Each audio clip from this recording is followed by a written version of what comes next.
तुम्ही पाहत आहे निपाणी न्यूज सफेर घडामोडी। कर्नाटक दलित संघर्ष समितीच्या आंबेडकर वाद निपाणी तालुका अध्यक्षपदी सनी माने यांची निवड। कर्नाटक दलित संघर्ष समितीच्या आंबेडकर वाद निपाणी शाखेची काल रविवारी 11 मे रोजी स्थापना करण्यात आली। या संघटनेच्या निपाणी तालुका अध्यक्षपदी कोडणीचे सनी आप्पासाहेब माने यांची निवड करण्यात आली।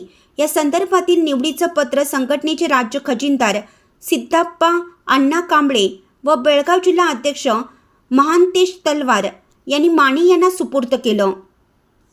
चॅनलला सबस्क्राइब केल्यामुळे बातम्या अपडेट तुमच्यापर्यंत लवकर पोहोचतील।